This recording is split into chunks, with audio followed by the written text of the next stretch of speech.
శ్రీ గురుభ్యో నమః. హరిః ఓం. వసుదేవసుతం ఏవం హంసచనూరమర్దనం దేవకీ పరమానందం కృష్ణం వందే జగద్గురుం. తీర్త్వా మోహార్ణవం హత్వా రాగద్వేషాదిరాక్షసాన్ సీతా శాంతి సమాయుక్తా ఆత్మా రామో విరాజతే. ఆత్మా రామో విరాజతే. ఆత్మస్వరూప బంధుగణ, మనం 13వ అధ్యాయములో 24వ శ్లోకం వరకు భగవాన్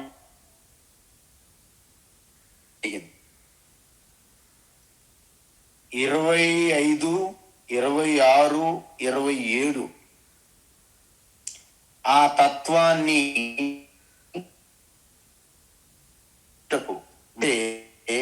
సాధనల గురించి చెప్పారు.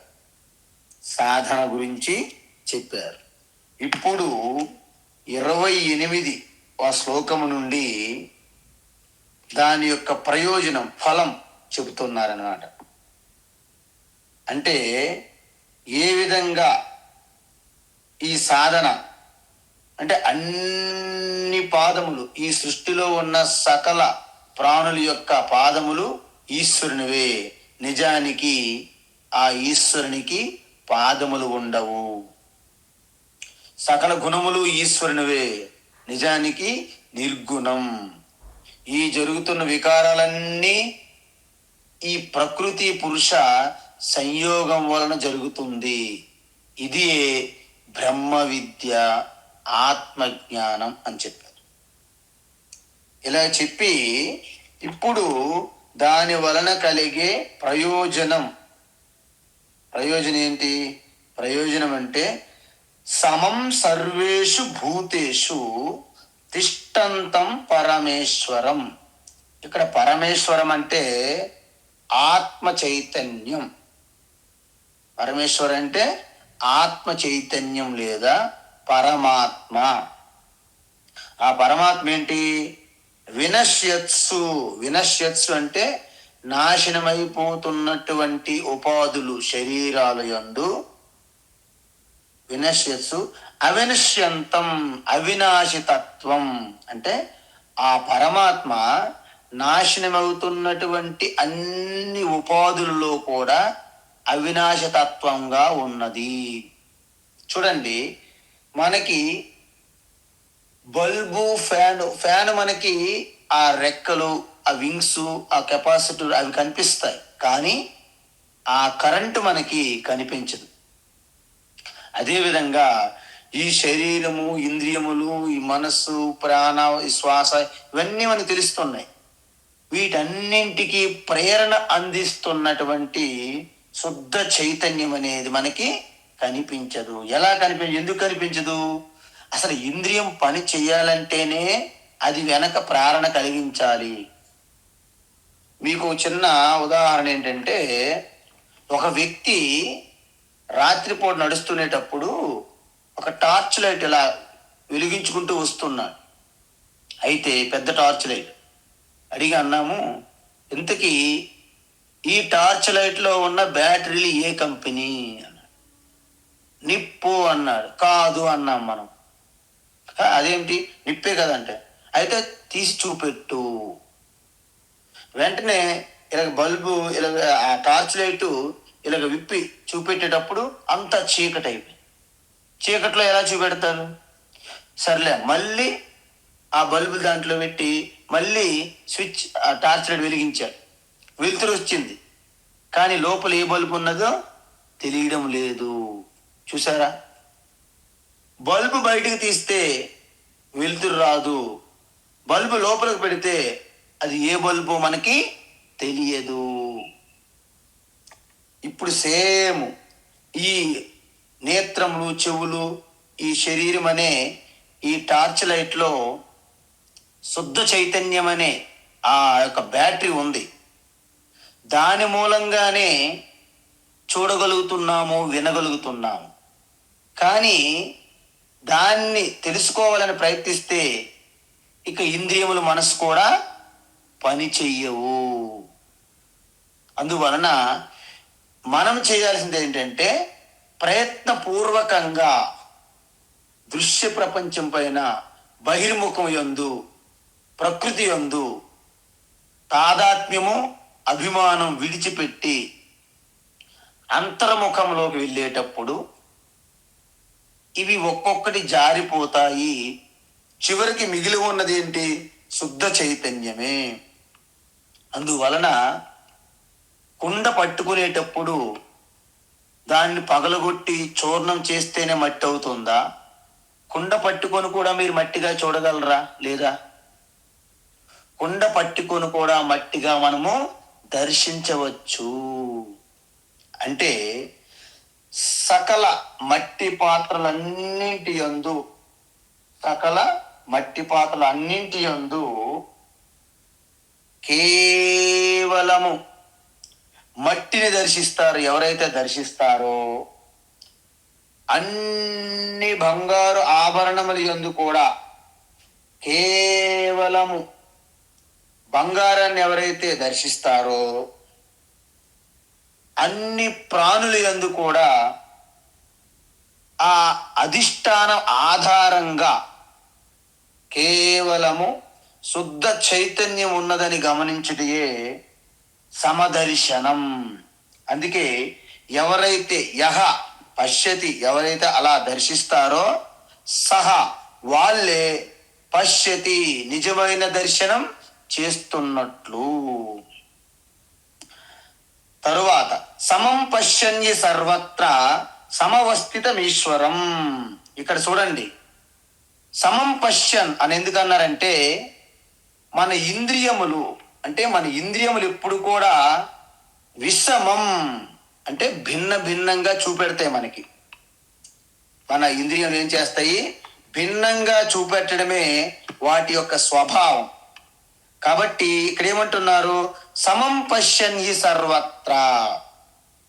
అందుకే మనము సమం పశ్యన్, మనము 5వ అధ్యాయంలో చూసాం. ఏంటి? పశ్యన్ శృణ్వన్ స్పృశన్ జిఘ్రన్ అస్నన్ గచ్చన్ స్వపన్ శ్వసన్ ప్రలపన్ విసృజన్ గృహ్ణన్ ఉన్మిషన్ నిమిషన్నపి అని చూసాం. అంటే మనం అన్ని చూస్తున్నప్పుడు, వింటున్నప్పుడు, గ్రహిస్తున్నప్పుడు, విసర్జిస్తున్నప్పుడు ఏం చేస్తున్నా ఈ పైన కాకుండా అన్నింటి యొక్క మూలములో సమంగా ఉన్నటువంటి చేతనాన్ని, చైతన్యాన్ని దర్శించాలి. ఎక్కడ దర్శించాలి? సర్వత్ర, అన్నిట్లోనూ చూస్తారు. ఎవరు? జ్ఞాని. దేన్ని చూస్తారు? సమవస్థితమీశ్వరం. అన్నిటి యందు కూడా ఆ పూసల వెనక ఉన్న దారం ఎలాగైతే సమంగా ఉన్నదో, సకల ప్రాణుల యొక్క ఆధారభూతంగా ఆ ఈశ్వరం అంటే ఇక్కడ ఆత్మ చైతన్యంను, అంటే చూడండి, ఇక్కడ ఈశ్వర అంటే ఏకరూప ఇష్టదైవము కాదు, అనేక రూప ఈశ్వర కూడా కాదు. మరేంటి? శుద్ధ చైతన్యం, క్షేత్రజ్ఞ పురుష. అంటే గుణములు లేని నిర్గుణ బ్రహ్మ, వికారాల చెందిన నిర్వికార పరమాత్మ. దాన్ని చూడాలి. సమవస్థితం అంటే ఏంటి? అధిష్టానంగా, అన్నిటికీ ఆధారంగా ఉన్న ఆ యొక్క శుద్ధ చైతన్యాన్ని ఎవరైతే చూస్తారో అదేమవుతుంది? అన్ని సమయాల్లోనూ ఆ శుద్ధ చైతన్యాన్ని చూస్తే మీకు ఈ శరీర ఉపాధులు, మనస్సు, ఇంద్రియాలలో జరుగుతున్న వికారాలకి వారు చెలించరు. ఎందుకు? వారి దర్శనం మూలం. మూలంలో ఎటువంటి వికారాలు ఉండవు. కాబట్టి మరి అతనికి వచ్చినటువంటి ప్రయోజనం ఏమిటి? ఊరికే మనం చూడం కదా. అలా దర్శిస్తే ఏంటి ప్రయోజనము? గొప్ప ప్రయోజనం ఉన్నది. ఏంటది? పరాం గతిం యాతి. పరాం గతిం అంటే ఏంటి అంటే, ఇక నీలో భయం అనేది పోతుంది, మృత్యు భయం పోతుంది. భయములన్నిటికీ తల్లి ఏంటంటే మృత్యు భయం అంటారు. నేను చనిపోతానేమో, అది అల్టిమేట్ భయం. ప్రతి ఒక్కరికి నాకు చావు మీద భయం లేదండి పైకి అంటారు. అది వచ్చినప్పుడు తెలుస్తుంది. Yamadharmaraju when he knocks the door, ఆయన ఎప్పుడైతే డోర్ కొడతారో అప్పుడు తెలుస్తుంది మీకు భయం ఉందా లేదని. కానీ ఎవరైతే ఈ విధంగా సర్వత్ర సమం దర్శనం చేస్తారో వారికి మృత్యు భయం పోతుంది. ఎందుకు? అసలు నాకు మృత్యువే లేదు, లేని మృత్యువు కోసం నేను ఎందుకు భయపడాలి? మరి మృత్యువు దేనికి ఉంది? ఏదైతే జన్మిస్తుందో దానికి మృత్యువు నిశ్చితం. ఈ శరీరం పుట్టింది, ఎవరు ఎప్పుడూ ఆపలేదు దీనికి. కాయకల్పం అనే ఒక మందు ఇచ్చేవాళ్ళంట. కాయకల్పం అనే ఒక మందు కనిపెట్టారు. ఎందుకు? శరీరాన్ని మరణించకుండా ఉంచేందుకు. కొన్ని సంవత్సరాల తర్వాత ఎవరైతే ఆ కాయకల్పక మందు కనిపెట్టారో ఆయనే చనిపోయారంట. చూసారా? అలా ఉంటాయి ఇలాంటి మందులు. కాబట్టి శరీరం అనేది అది ఖచ్చితంగా నాశనం అవుతుంది. కాబట్టి దాన్ని పట్టుకొని నేను ఉంచుతాను అనుకోవడము మన అజ్ఞానము. అయితే ఇక్కడేమంటున్నారు? నహి నా హినస్తస్య ఆత్మానం ఆత్మన ఆత్మానం అంటే అలా దర్శించిన వ్యక్తి తనను తాను చంపుకోరు అని అంటుంది. చూసారా? తనను తాను నహినస్తస్య ఆత్మన ఆత్మానం అంటే తనను తాను చంపుకోరు అంటున్నారు. తనను తాను చంపుకోవడం ఏంటి అంటే, ఇక్కడ శాస్త్రం ఏం చెప్తుందంటే మనకు 2 రకాలుగా ఉంటాయి చంపుకోవడం. ఎలా అంటే, మనం అజ్ఞానవశాత్తు ఈ పురుష చైతన్యాన్ని పక్కన పెట్టి ప్రకృతితో మనం మమేకమైనప్పుడు ప్రకృతికి ఏదైతే కలుగుతుందో అది నాకే కలుగుతుంది అనే భావన మనకు వస్తుంది. అందువలన అజ్ఞాని ఆత్మ అజ్ఞానం వలన ప్రకృతితో కూడినటువంటి గుణాలతో కూడినటువంటి శరీరంతో మమేకం చెందుతారు. ఏమవుతుంది? ఈ అజ్ఞానం వలన, ఆత్మజ్ఞానం లేకపోవడం వలన ఈ దేహమే నేను, దేహాభిమానం పెరుగుతుంది. అప్పుడు దేహం కావలసినటువంటి మెరుగులు దిద్దుకోవడానికి సకల పాటలు పడతారు వాళ్ళు. అందువలన అప్పుడు ఏమవుతారు? నేను కర్తను అభిమానం బాగా పెరిగిపోతుంది. అలా కర్తగా ఉన్నప్పుడు ఆయన ఏమేమి చేస్తారో అన్నిటికీ నేనే కర్తను, ఆ కర్మలన్నిటికీ నేనే కర్తను. కాబట్టి ఆ కర్మల వలన అనేక పుణ్య పాపాలన్నీ ప్రోగవుతాయి. సో మనం ఎలాగైతే మనం బ్యాంక్ అకౌంట్లో రూపాయి ఎలాగైతే బ్యాంక్ అకౌంట్లో వేస్తామో, ఈ విధంగా మనం చేసిన కర్మల వలన ఆ పుణ్యపాపాలు అనేవి మన సంచిత అకౌంట్ ఉంటుంది, పెద్ద అకౌంట్, జీవాత్మ అకౌంట్. దాంట్లో ఈ పుణ్యపాపాలు వచ్చి మరో జన్మకి కారణమవుతాయి, క్యాపిటల్ అవుతాయి. సో వచ్చే జన్మలో మనకి మానవ జన్మ వస్తుందనే గ్యారెంటీ ఉంటుందా అంటే, మనం మరో పునర్జన్మకి మనం మనిషిగా పుట్టాలన్నా మనకి మన తల్లిదండ్రులు కానీ ఈశ్వరు కానీ ఎవ్వరు కారణం కాదు. మరి ఎవరు కారణము? మనం చేసుకున్న సత్కర్మలే, మనం చేసుకున్న దుష్కర్మలే. కాబట్టి ఆ కొత్త శరీరము కొన్ని సంవత్సరాలు ఉంటుంది. తర్వాత ఎండిపోయిన ఆకు ఎలాగైతే వసంతములో అన్ని చిగురుస్తాయి, శరదృతువులో అన్ని రాలిపోతాయి. అలాగా వ్యవహారిక జీవితంలో మనకి గుండె నొప్పి వచ్చో, క్యాన్సరో, ఏదో సంథింగ్ అలా వచ్చి మనము హఠాత్తుగా బెడ్ రిడెన్, మనము హాస్పిటల్ జాయిన్ అవ్వచ్చు. కానీ అదే శాస్త్రం ఏం చెప్తుంది, నాయన నువ్వు ఎంత పక్కాగా ఉన్నా నువ్వు ధైర్యాన్ని తెచ్చుకొని నీ శరీరాన్ని అంగీకరిస్తా, ఓకే శరీర స్వభావం ఇంతే అని అంగీకరించే జ్ఞానం ఇస్తుంది శాస్త్రము. అందువల్ల నీవు ఎక్కువగా భయపడి బాధపడవు, యాక్సెప్ట్ చేస్తావు. ఓ Yamadharmaraju please come, your time has come, take away, I don't care because I'm not the body అని ఒక జ్ఞాన సామర్థ్యం నీలో ఒక కవచంగా ఏర్పడుతుంది. అందువలన శాస్త్రం ఏం చెప్తుందంటే వీరి ప్రారబ్ధ కర్మ ముగిసింది అంటారు. ఎందుకు? సంచిత కర్మ నుండి కొంత కర్మ భాగముతో నీకు శరీరం వచ్చింది. అది వాడినప్పుడు అది ఎంత తొందరగా ఏ అనుభవాల ద్వారా పూర్తవుతుందో అప్పుడు శరీరం ఆటోమేటిక్గా జారిపోతుంది. అది మీకు బ్రిడ్జ్, ఒక నదిలో దూకినప్పుడు అవుతుందా, ఒక ట్రైన్ అవుతుందా, యాక్సిడెంట్ అవుతుందా, నీటిలో అవుతుందా, అగ్ని అవుతుందా, లేకపోతే బాత్రూంలో కాలు జారి పడి చనిపోతారు, ఏదైనా జరగవచ్చు. ప్రారబ్ధ కర్మ అయిపోయినది, ముగిసింది అంటారు శాస్త్రం. అందువలన ఈ జన్మతో అతని పుణ్యపాపాలు ముగుస్తాయా అంటే ముగియవు. ఎందుకు ముగియవు? అది అంతులేనిది. ఇప్పుడు సంచిత కర్మ అది అనంతమైన కోటి జన్మల నుండి వచ్చినటువంటి ప్రోగు చేసుకున్న మూట, అంత తొందరగా అది పోదు. అందుకే పునరపి జననం పునరపి మరణం అని ఆ చక్రం ఎలాగైతే రంగుల రాట్నంలో తిరుగుతారో మన వాళ్ళు, అలాగ మనం తిరుగుతుంటాము. దీన్నే సంసార చక్రము అంటారు. అందువలన జ్ఞాని తనను తాను అజ్ఞాని తనను తాను చంపుకుంటాడు. చూసారా?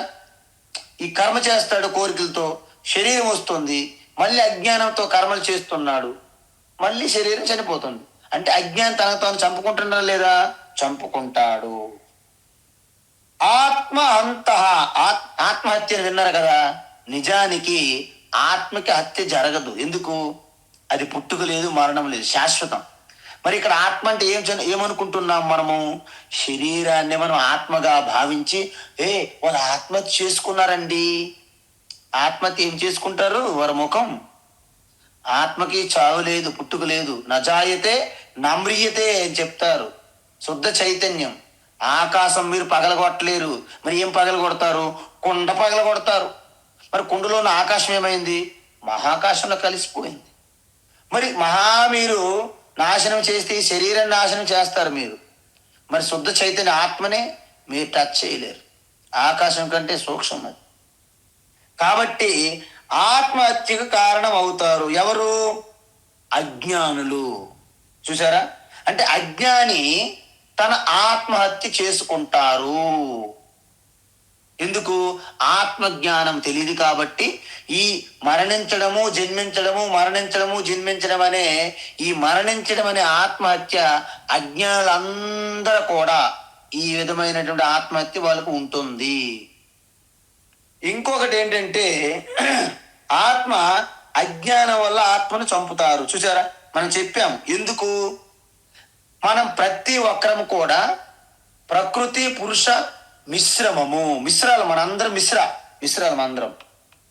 అయితే మనం ఏం చెయ్యాలి? వ్యవహారములో వచ్చినప్పుడు ఈ వ్యవహారాన్ని మనము చెయ్యాలి. సపోజ్ ఏమండి మీ బయోడేటా ఇవ్వండి అన్నాం అనుకోండి, నేను నిత్య శుద్ధ బుద్ధ ముక్త స్వరూప నజాయతే నమ్రీత అన్నాం అనుకోండి, మీరెవరో పిచ్చోలు అంటారు. అక్కడ మన డేట్ ఆఫ్ బర్త్, మన యొక్క పుట్టిన తేదీ, అన్ని వివరాలు కూడా ఇస్తాం. కానీ ఇన్ అండ్ త్రూ నేను శుద్ధ చైతన్య ఆత్మనే, ఈ వ్యవహారం కోసమే ఈ జాకెట్ వేసుకున్నాము, ఈ మేకప్ వేసుకున్నాము, ఈ కాస్ట్యూమ్స్ వేసుకున్నాము అనే భావన ఉండాలి. అందుకే మహాత్ములు ఏమి చెప్పారంటే భావాద్వైతం సదా కుర్యాత్ క్రియాద్వైతం న కరిహిచిత్ అద్వైతం త్రిషు లోకేషు నాద్వైతం గురునాశః అన్నారు. అంటే ఏమిటి? భావాద్వైతం సదా కుర్యాత్ అంటే సమం సర్వేషు భూతేషు తిష్టంతం పరమేశ్వరం ఈశ్వర సర్వభూతాన హృద్దేశేర్జున తిష్టతి. ఇది నిరంతరం ఎల్లకాలలా మీ భావంలో ఉండాలంట.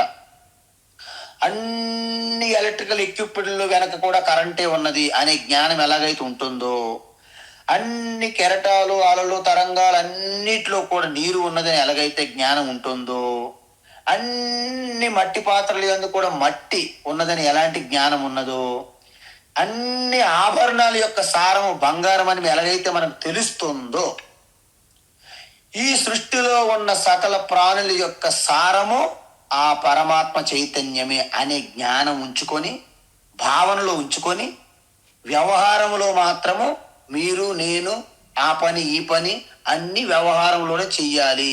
వ్యవహారంలో అంతా ఒక్కటే అని చెయ్యకూడదు, తప్పు. మీరు కన్ఫ్యూజ్ అయిపోతారు. అక్కడ అన్నము అక్కడ నీరు అన్ని ఒక్కటే, అన్ని ఒక్కటే కాదు అవి. కాబట్టి అమ్మ నాన్న అన్న తమ్ముడు అక్క చెల్లి వదిన భార్య కూతురు అంతా ఒక్కటే, ఆ ఒక్కటి కాదు. వ్యవహారములో అంతా వేరువేరుగా భిన్న భిన్నంగా మనము విచక్షణ జ్ఞానంతో సమయస్ఫూర్తితో చెయ్యాలి. కానీ లోపల మాత్రము ఈ ఆత్మ సమత్వ భావన విడిచిపెట్టకూడదు అని చెప్పారు మహాత్మ. అయితే ఇంతకీ మనకి ధ్యానం ధ్యానం నిధిధ్యాసన చెయ్యాలి కదా అని ఎందుకు అంటారంటే, మీ అందరూ ఒక విషయం చూడండి. మనకి రమణ మహర్షి దగ్గరికి ఒకరు వెళ్ళారంట, ఈ తత్వం ఎలా గుర్తించుకోవాలి అని అడిగితే ఆయన అన్నారంట, వారితో పాటు ఒక ఒక ఒక చిన్న పిల్ల ఒక బాలిక వెళ్ళారనమాట. ఒక బాలిక వెళ్ళి రమణ మహర్షి దగ్గరికి అడిగారంట, ఈ ఆత్మ ఆత్మ అంటారు, ధ్యానం ధ్యానం అంటారు, ధ్యానం ఎలా చెయ్యాలి అని అడిగారంట. సో ఆ చిన్న పిల్లని చూసి రమణ మహర్షికి చాలా ఆనందం కలిగి ఆయన ఒక విషయం అడిగారట. సరే అమ్మా నువ్వురా, వచ్చారు, దగ్గరికి పిలిచారట. వెళ్ళారని వెళ్ళినప్పుడు ఒక రొట్టె తీసుకొని రండి అన్నారు. రొట్టె తీసుకుని వెళ్ళారంట. రొట్టె సరే ఇప్పుడు నేను స్టార్ట్ చేస్తాను. ఏంటి? ఓం అంటాను. ఓం ఏమంటారండి? ఓం. ఓం అనేటప్పుడు అది చిన్నపిల్ల కాబట్టి రొట్టె అలాగ విరుచుకొని ముక్క తీసుకొని మీరు తినడం ప్రారంభించాలి. ఎప్పుడు తినాలి? నేను ఓం అన్నప్పుడే తినాలి. సరే, మళ్ళీ రెండోసారి ఎప్పుడు నేను ఓం అంటానో అప్పుడు నువ్వు ఆపేయాలంట. ఇక నా పిల్ల రమణ మహర్షి వైపు ఇలాగా ఏకాగ్రతతో తదేకంగా చూస్తుంది. ఎందుకు? ఆయన ఎప్పుడు ఓం అంటాడా, టక్కన స్టార్ట్ చేద్దాం ఆ రొట్టె అని ఓం అన్నాడు ఆయన. అప్పుడు టకటక చిన్న చిన్న చేతులతో ఆ రొట్టెని అలాగా ముక్కలు చేస్తూ ఇక అదే. ఎందుకు? రొట్టె ముక్కలు తింటుంది కానీ రమణ మహర్షి వైపే చూస్తుంది. ఎందుకు? ఆయన ఎప్పుడు మళ్ళీ ఓం అంటాడా అని అదే దృష్టి. అలాగా రొట్టె ముక్కలు తింటూనే ఉంది, అలా చేత్తో తింటూనే ఉంది, కానీ దృష్టి మాత్రం అంతా కూడా ఆ రమణ మహర్షి గారు ఎప్పుడు మళ్ళీ ఓం అంటారా అని వినడానికి అలాగా ఆ చెవులు అలాగ రెక్కరించి అలాగ ఉంటుందండి. చివరికి ఓం అన్నారు ఆయన, టక్కన ఆపేశారంట. ఇప్పుడు చెప్పండి, ఇప్పుడు అడిగారంట, ఈ మధ్యలో మీరు ఏం ఆలోచిస్తున్నారు? నేను ఏం ఆలోచించట్లేదు, మీరు ఎప్పుడు ఓం అంటారు అనేది ఒక్కటే ఆలోచిస్తున్నాను. అందుకే రామకృష్ణుల గారు అదే చెప్పారు. ఒక తల్లి ఇంకొక ఇంటికి మెయిడిన్ సర్వెంట్ పని మనిషిగా వెళ్ళేటప్పుడు తన బిడ్డ ఇంటి దగ్గర ఉయ్యాట్లో వేసి వెళ్ళారు. తన బిడ్డకి ఏం చేస్తున్నారు, నవ్వుతున్నారా, ఏడుస్తున్నారా, ఆకలిస్తున్నాము, ఒక బిడ్డ యొక్క ఆలోచన తప్ప ఇంకేమీ ఉండవు తన యొక్క హృదయంలో. పని మాత్రం ఇక్కడ ఆ యొక్క పాత్రలు క్లీన్ చేస్తూ ఇల్లు క్లీన్ చేస్తూ చేస్తుంటారు. దృష్టి అంతా మాత్రము బిడ్డ దగ్గరే. ఓ తల్లి వంట చేస్తుంది, ఆ చిన్న బిడ్డ అలా క్రాలింగ్ అయ్యి అలాగా వరండాలో తిరుగుతుంటారు. బిడ్డ వైపే దృష్టి ఉంటుంది. ఎక్కడ పడిపోతారా, ఎక్కడ ఏమి దీంట్లోకి వెళ్ళిపోతాడా, ఏమి అపాయం జరుగుతుందా, బిడ్డ పైన దృష్టి అంతా ఉంటుంది. కానీ ఇక్కడ వంట చేస్తుంది. మనము కూడా వ్యవహారములో పనులన్నీ చేస్తున్నప్పటికీ దృష్టి మాత్రము ఆత్మారామో విరాజతే, మీ హృదయములో ఆ యొక్క రమిస్తున్న క్రీడిస్తున్న ఆనందరామ ఆనందరమణ ఆత్మారామ దాని మీద దృష్టి ఉండాలి. అదే ధ్యానం. దాన్ని సహజ సమాధి అంటారు. మీరు వంట వండుతుండు కూడా మీరు సహజ సమాధిలో ఉండొచ్చు. మీరు డ్రైవింగ్ చేస్తూ కూడా సహజ సమాధిలో ఉండొచ్చు. దాన్నే మనం రోజు మెడిటేషన్లో ఏం చెప్తున్నాము?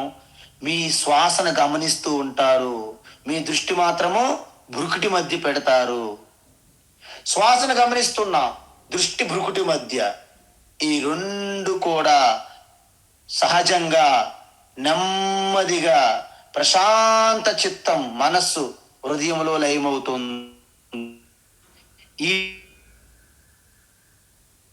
ఈ కృష్ణ భగవాను బుద్ధ భగవాన్ వీళ్ళందరూ కూడా ఈ టెక్నిక్ కి చెప్పారు. ఓకే రైట్, మనం ఎక్కడికో వెళ్ళిపోకూడదు. ఈ విధంగా ఎప్పుడైతే ఈ అజ్ఞాని ఆత్మను చంపినట్లుగా, అంటే ఎందుకు అంటే అజ్ఞానికి ఆత్మ యొక్క తన గొప్పతనము ఉన్నత స్థాయి తెలుసుకోలేరు. ఎందుకంటే ఇప్పుడు మన ఇంటి భూగర్భంలో బంగారం నిధి దాచిపెట్టారనుకోండి, అది అక్కడ ఉన్నదని మనకు తెలియనప్పుడు మనం కటిక పేదరికములో బ్రతుకుతున్నాం. మనకు ఆ బంగారం ఉన్నా లేనట్టే కదండి. అంటే బంగారం లేనట్టే లెక్క, ఉపయోగములు లేదు కాబట్టి. ఆ విధంగా అద్భుతమైన అనంతమైన అమృతత్వము, అనంత ఆనందము, అనంత ప్రేమ, సంపూర్ణ భద్రతా స్వరూపమైన ఆత్మస్వరూప తత్వాన్ని తెలుసుకోకుండా కేవలము పై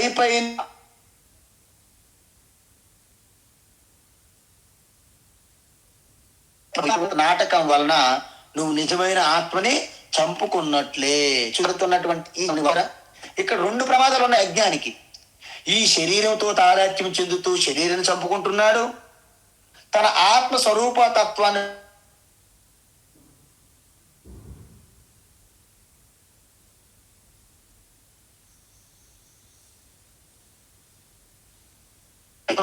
అజ్ఞానం. మరి జ్ఞాని ఏమిటి? జ్ఞానికి ఈ రెండు సమస్యలు లేవు. ఎందుకంటే ఆయన ఈ ప్రకృతి పురుష దాంతో వ్యవహరించినప్పుడు ప్రకృతిలో అన్ని వ్యవహారాలు చేస్తున్నప్పటికీ ప్రకృతిలో కలుగుతున్న వికారాల మార్పులకి నాకు కలుగడం లేదు అని నిశ్చింతగా తెలుసుకుంటాడు. కాబట్టి శరీరం పుట్టినా శరీరం పోయినా ఆయన ఎటువంటి సంబంధం లేదు. కాబట్టి మొదటి శరీరమును కూడా చంపుకునే అలాంటి ఆత్మహత్య జ్ఞానికి చెందదు. రెండవది, ఆత్మస్వరూప తత్వాన్ని నేను అని నిరంతరం అదే భావంలో ఉండడం వలన తన ఆత్మస్వరూపుడు అయిపోతాడు. కాబట్టి నిరంతరము ఆత్మానందాన్ని పొందుతూ శాంతిని, పరమశాంతిని పొందుతూ ఎటువంటి ఆత్మస్వరూపులో ఉండడం వలన తన ఆత్మస్వరూప తత్వాన్ని తెలుసుకోకుండా ఏదైనా కోల్పోయాననే ఆత్మహత్య కూడా ఆయనకి ఉండదు. చూసారా, ఇక్కడ జ్ఞానికి రెండు లాభాలు. తన శరీరాన్ని నేను చంపుకుంటున్నాను అనే ఆ కర్మ ఆయనకి లేదు. ఆత్మతత్వాన్ని తెలుసుకోకుండా నేనేమైనా కోల్పోయానే అనే ప్రమాదం కూడా లేదు. కాబట్టి దీనిని అమృతత్వాన్ని పొందడము. అమృతత్వం అంటే నాశనం లేని తన ఆత్మ స్వరూపాన్ని దర్శించడము. దీన్ని అందుకే ఏమన్నారు? నహి ఇనస్తస్య ఆత్మన ఆత్మానం. తనను తాను చంపుకోడు ఎవరు? జ్ఞాని. అందువలన ఆయన ఏమయ్యారు? చిదానంద రూప శివప్రాప్తి, శివైక్యం పొందుతారు అంటారన్నమాట. దీన్ని అమృతత్వ ప్రాప్తి. రెండు లాభాలు చూసాం. ఏంటి? 28వ శ్లోకములో సర్వత్ర సమదర్శనం. 28లో ఏం చూసాము?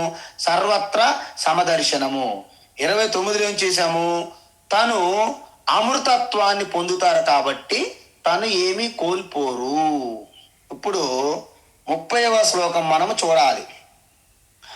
ప్రకృత్యైవ చ కర్మాణి ప్రకృత్యైవ చ కర్మాణి ప్రకృత్యైవ చ కర్మాణి క్రియమాణాని సర్వశః.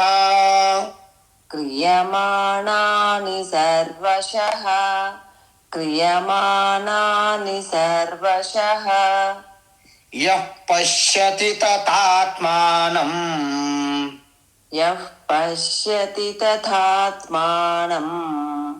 యః పశ్యతి తథాత్మానం. అకర్తారం స పశ్యతి.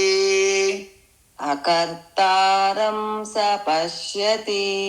అకర్తారం స పశ్యతి. ప్రకృత్యైవ చ కర్మాణి క్రియమాణాని సర్వశః. ప్రకృత్యైవ చ కర్మాణి క్రియమాణాని సర్వశః.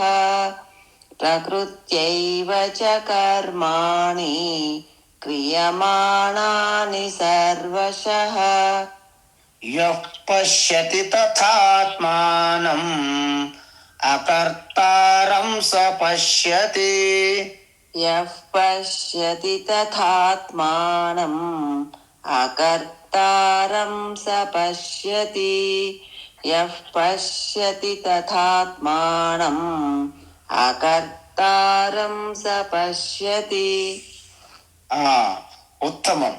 ఇప్పుడు భగవాన్ ఏమంటున్నాడంటే, ఎవరైతే సమం సర్వత్ర సమం అవస్థిత ఈశ్వరాన్ని పశ్యన్ ఎవరైతే దర్శిస్తారో వారు తనను తాను ఆత్మహత్య చేసుకోరు. అంటే ప్రకృతితో మమేకమై ప్రకృతి నాశనానికి కారణం కాదు.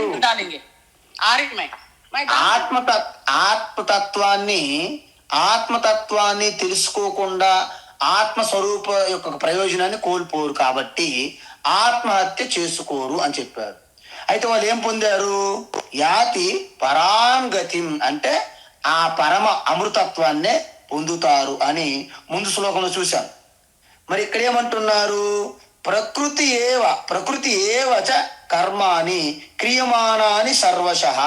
చూసారా, మనము 4వ అధ్యాయంలో దీని గురించి చాలా స్పష్టంగా చెప్పాం. ఏంటి? జ్ఞాని ఆత్మగా తను ఏ కర్మలు చేయడం లేదని తెలుసుకుంటారు. మీరు జ్ఞానులు, మీకు ఏమర్థమవుతుంది చివరికి?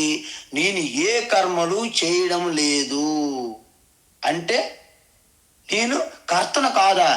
ఎస్, మీరు కర్త కానే కాదు. మరి కర్మలన్నీ ఎవరు చేస్తున్నారు అంటే జ్ఞాని తనను తాను అకర్తగా తెలుసుకుంటే అతని సంసారం నుంచి బయట పడిపోయాడు వెంటనే. ఎందుకంటే కర్తృత్వ భావన అన్ని సమస్యలకు మూల కారణము. మీరు ఏదైనా సరే ఒక ఫంక్షన్కి వెళ్ళండి, మీరు గెస్ట్గా వెళ్తే మీ అంత సంతోషము తృప్తి ఎవరికి ఉండదు. అదే కార్యక్రమాన్ని మీరు ఆర్గనైజ్ చేయండి. నేను చేస్తున్నాను, నేను అనే ఒక లేబుల్ వేసుకోండి. జస్ట్ ఒక లేబుల్ నేను చేస్తున్నాను ఒక్క లేబుల్ కనుక మీరు వేసుకున్నట్లయితే వెంటనే మీకు మొత్తం భారం అంతా మీ తల మీద వచ్చి పడుతుంది. అంటే ఎన్ని సమస్యలండి. వచ్చిన వాళ్ళందరూ మిమ్మల్ని ఎక్స్పెక్ట్ చేస్తారు. మమ్మల్ని బాగా రిసీవ్ చేసుకోలేదు, మమ్మల్ని పట్టించుకోలేదు, మేము అక్కడ ఉన్నాము, మమ్మల్ని పిలవలేదు, అన్ని మీ మీదే సమస్యలు నిందలు పడతాయి. ఎందుకు? మీరు కరెక్ట్గా ఉన్నారు అక్కడ. అందుకే తెలివైన వాళ్ళు ఏం చేస్తారంటే ఎవరైతే అలాగ నిందలు పెడతారో వాళ్ళకి ఇస్తారు. అమ్మ మీరు లీడ్ చేయండి అని పక్కగా వాళ్ళు గెస్ట్గా చూస్తారనమాట. తెలివైన వాళ్ళు అనమాట. తెలివైన వారు ఏ కర్మలో కూడా నేనే చేస్తున్నానని గాబరపడకుండా వారు కాస్త సైడ్కి వెళ్ళి ఇంకొకరికి అప్పగిస్తారనమాట. ఎందుకంటే ఎవరైతే కర్త అనే ఒక లేబుల్ వేసుకున్నారో వారికి సమస్యలన్నీ కూడా సుడిగుండంలా చుట్టుపడతాయి వచ్చి. అందువలన నేను కర్తను అనుకుంటే అనేక కర్మలు మనమే చేస్తాము అనే భావన వస్తుంది వెంటనే. ఆ కర్మలు మనకు ఇష్టం ఉన్నా లేకపోయినా వాటి యొక్క రిజల్ట్ వచ్చి తీరుతాయి. ఎందుకంటే మనం చిన్నప్పుడు నాకు తెలియదు, ఒకసారి అగ్ని కాలుతుందని మనకు తెలియదు కదా. ఇలాగ చదువుతూ నాకు తెలియకుండానే నా యొక్క ఈ చెయ్యి అగ్నికి ఇలా తగిలింది, వెంటనే కాలింది. అబ్బా అన్నాను. వెంటనే అడిగాం, అదేంటి నాకు అగ్ని కాలుతుందని తెలియకుండా కూడా అగ్ని కాల్చింది అంటే అది అంతే. అగ్నిలో చేయి పెడితే మీకు తెలిసినా తెలియకపోయినా కాలుతుంది. అందువలన మీకు ఇష్టం ఉన్నా లేకపోయినా ఏ కర్మ చేసినా దాని కర్మ ఫలం ఫలితం వచ్చి తీరుతుంది. ఎలా వస్తుంది ఫలితము? సుఖ దుఃఖాల రూపంలో వస్తాయి. అంటే ప్రపంచంలోకి కర్మ రూపంలో మనం ఏది చేసినా ఫలం రూపంలో వస్తుందని అర్థం. అందువలన ఏ పొరపాటు ఉండదు. మనం చూడండి, మనం పంపించినటువంటి ఎంఓ కానీ డబ్బులు కానీ ఒక టెలిగ్రామ్ కానీ ఉత్తరం కానీ పలాని వాళ్ళు చేరుతుందా లేదా, వాళ్ళు ఈమెయిల్ పంపిస్తే నువ్వు చూసావా లేదా, నీకు వాట్సాప్లో మెసేజ్ ఆయన చూసాడా లేదా, టిక్ మార్క్ వచ్చిందా లేదా, మనకి ఇంకా డౌట్లు ఉంటాయి. కానీ మీ కర్మ యొక్క ఫలితం మాత్రము ఎటువంటి మిస్ అవ్వదు, ఎటువంటి రాంగ్ అడ్రస్కి వెళ్ళదు, ఖచ్చితంగా మీ అకౌంట్కి వెళ్ళిపోద్ది అనమాట. ఎంత పర్ఫెక్ట్ అండి ఆ వ్యవస్థ! అబ్బా, ఏం వ్యవస్థ అండి ఇదంతా! మనము ఎంత టెక్నాలజీ మీద మీరు ఎంత వ్యవస్థ కనిపెట్టినా మన యొక్క ఈ సృష్టి రహస్యం వ్యవస్థకి ఏది సరికాదు. అందువలన ఎప్పుడైతే మీరు కర్మ ఫలాలని మీరు స్వీకరించకుండా మీరు తప్పించుకోలేరు. కొంతమంది అంటారు నేను తప్పించుకుంటున్నా అంటారు. ఎందుకు? ఒక అతను వెళ్ళాడంట ఒక జ్యోతిష్యుడి దగ్గరికి. నాయన, మీకు దగ్గర ఒక 7 సంవత్సరాల పాటు మీకు శని బాగా పట్టి ఉంది అన్నాడు. శనీశ్వరుడు మీ ఎంట పడతాడు, నువ్వు తప్పించుకోలేవు అన్నాడు. అవునా? ఎస్, సరే, ఆయన బాగా ధనవంతుడు కదా, నేను ఎలా తప్పించుకోవాలని చూస్తానని చెప్పేసి భూమిలోనే అనేక ఫ్లోర్లలో ఒక 7-8 ఫ్లోర్లలో ఆ స్వరంగం తీసుకుని భూగర్భంలోకి వెళ్ళిపోయాడన్నమాట. అక్కడే ఇక తపస్సులాగా ఎవరితో కలవకుండా ఏమి చేయకుండా ఒంటరిగా అలాగే 7 సంవత్సరాల పాటు బయటకు రాలేదంట. ఎప్పుడైతే 7 సంవత్సరాలు అయిపోయిందని బయటకు వచ్చాడు, చూసావా శనిని నిన్ను తప్పించుకున్నాను అన్నాడు. అప్పుడు అన్నారంట, ఆ శని మూలంగానే నువ్వు వెళ్ళి ఎంత భయంకరమైనటువంటి అనుభవాన్ని అనుభవించావు కాబట్టి ఆ శని యొక్క అనుభూతి నీకు కలిగిపోయింది, ఇక అయిపోయింది అన్నారంట. అందువలన మనం ఎక్కడ తప్పించుకొని వెళ్ళినా మనము ఆ కర్మ ఫలాన్ని మాత్రము తప్పించుకోలేము. అందువలన మనము ఈ కర్తగా మనం ఉన్నంత వరకు మనము భోక్తగా మనం ఉండాల్సిందే. అందువలన మరి నిజానికి మనం కర్తలమా అని ఒకసారి ఆలోచించండి. నిజానికి మీరు కర్త కాదు. ఎందుకు కాదు? మీరు క్షేత్రజ్ఞ స్వరూపము. ఈ క్షేత్రజ్ఞానికి ఈ క్షేత్రం అంటే ప్రకృతి, 3 గుణములు కలిగినటువంటి ప్రకృతి మిమ్మల్ని ఆశ్రయించి ఉన్నది. అంటే మీరు ఆవిడికి మాయాశక్తికి స్టేజ్ ఇచ్చారు, ప్లాట్ఫామ్. ఆ స్టేజ్ మీద ఆ మాయ డ్యాన్స్ వేస్తుంది. ఇప్పుడు చూడండి, మనం ఏదైనా ఒక ప్రోగ్రాంకి వెళ్ళాం, రవీంద్ర భారతి, అక్కడ ఒక డాన్సర్ భరతనాట్యం చేస్తుంది. మనం కింద కుర్చీ మీద కూర్చున్నాం. ఆవిడ డాన్స్ వేస్తూ అలసిపోయారు అనుకోండి, మీరు కూడా అంటారా? మీరు హ్యాపీగా చూస్తుంటారా? మీరు హ్యాపీగా చూస్తుంటారండి, మీరు అలసిపోరు. కానీ ఆ డాన్సర్ వేసినటువంటి ఆ లేడీ, ఆ యువతి అలసిపోయారు. ఎందుకు? డాన్స్ వేసి అలసట వచ్చింది. కానీ మీకు ఎటువంటి అలసట లేదు. అందువలన ఈ ప్రకృతి నుండి వచ్చినటువంటి బుద్ధి, మనస్సు, ఇంద్రియములు, శరీరము ప్రతి కర్మలు చేస్తున్నాయి, రిజల్ట్ అనుభవిస్తున్నాయి. కర్మలు చేస్తున్నాయి, రిజల్ట్ అనుభవిస్తున్నాయి. కానీ వాస్తవానికి శుద్ధ చైతన్యం అనే ఆ వెలుగు ఎటువంటి కర్మ చేయట్లేదు, రిజల్ట్ కూడా రావట్లేదు. అందువలన కర్మ అని అంటే దుష్కర్మలు, సత్కర్మలు, మంచి కర్మలు, చెడు కర్మలు, పుణ్యకర్మలు, పాపకర్మ, కర్మలన్నీ కూడా ప్రకృత్యా ఏవ క్రియమానాని సర్వశః, ప్రకృతి చేత ఆ గుణముల చేతనే చేయబడుతున్నాయి. ప్రకృతి ఏ కర్మలను చేయగలదు. ఎందుకంటే ఏ కర్మ చేయాలన్నా దాంట్లో వికారం పొందాలి, వికారాలు చెందాలి. అంటే సహజంగా స్వాభావికంగా ప్రకృతిలోనే మార్పులు, వికారాలు పొందుతాయి. ఎందుకు? శుద్ధ చైతన్యములో వికారాలు లేవు, నిర్వికారము. శుద్ధ చైతన్యములో గుణములు లేవు, నిర్గుణం. కాబట్టి కర్మ అంటే వికారం చెందడము, మార్పు పొందడం. కాబట్టి పురుష అంటే క్షేత్రజ్ఞ, పురుష, శుద్ధ చైతన్య ఆత్మలో ఇవి జరగవు. అందువలన సూర్యుని యొక్క వెలుగులో మంచి పనులు చేసిన, చెడు పనులు చేసిన సూర్యునికి ఏమైనా సంబంధమా? చెప్పండి, మీరు తెలివైన వాళ్ళు చెప్పండి.